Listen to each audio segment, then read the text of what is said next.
Well, Shirley Murphy has always been known to tell a good story, and many of her favorite anecdotes come from the time that she spent as a child growing up on Allen Square in downtown St. John's.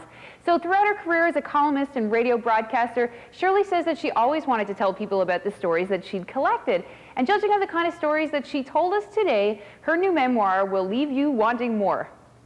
Now, Shirley, this is a picture of you at 7, standing in front of your house at number 8, where you used to live here on Allen Square. Right, right.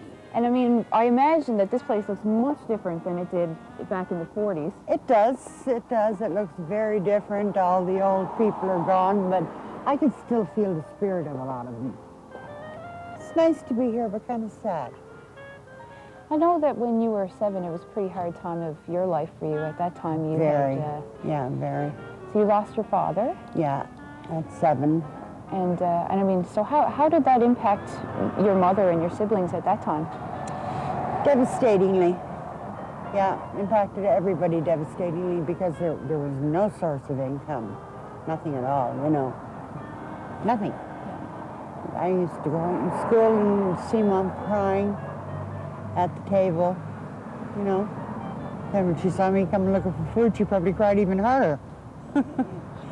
But no, it was rough. Very rough, but a lot of people had it rough in those days. They really did.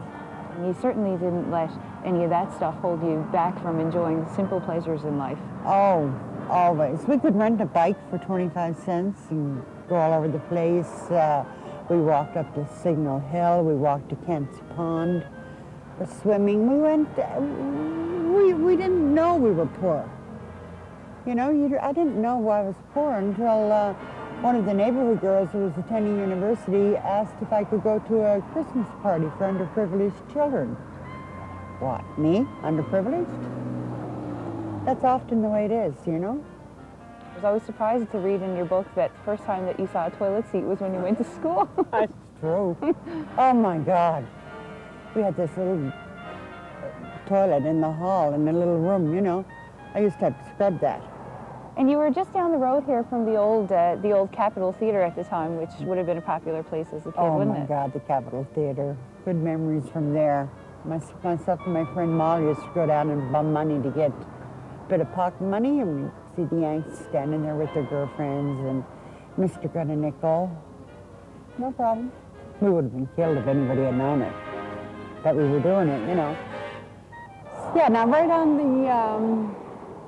the left side of Dick Square, there was a little tiny mortuary, undertakers, which of course some of my favorite people. And I'd go down and take a look in. First I'd watch them from my doorstep bringing the basket in from the hospital. Poor people had died, you know, they bring them in a basket, put them in there and dress them up a bit, stick them in a casket, never see anybody going in. So I used to go down and sit and be a professional mourner. Nobody provided food at those, so it wasn't quite the same. So why did you do it? I liked it. It was warm, and I enjoyed the humanity of it and the stories I would imagine of their lives and where were people who cared for them. Did anybody care for them? You know, and I was a bit melancholy at times too. So I just enjoyed it. Even my friends didn't know I did that. Yeah.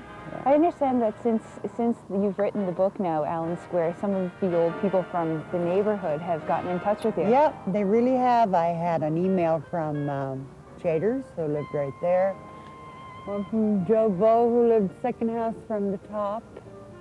And of course, my friend Mala, I'm in contact with her all the time with phoning and everything, you know.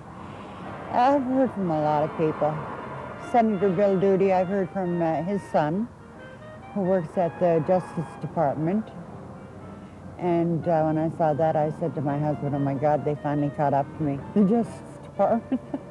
But he was saying how much he enjoyed it, and his father had told him stories about it. So I think some of the stories may have been the same even. So how do you think that your time that is growing up here in Allen Square has shaped your experience?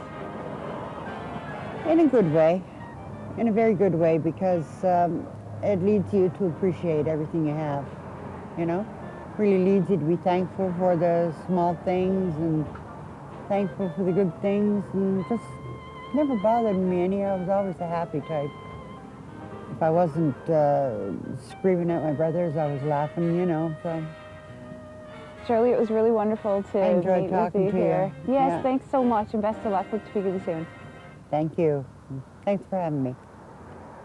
What a great time we had today with Shirley Murphy. Great news is Allen Square is now in a bookstore near you. And we've got a copy to give away to one lucky viewer. Folks, if you want to win this prize, get in touch. Here's how you do it. We value your comments, so let us know what you think of tonight's show. Call us at 757-9600 or fire off that all-inspired email to outofthefog@rc.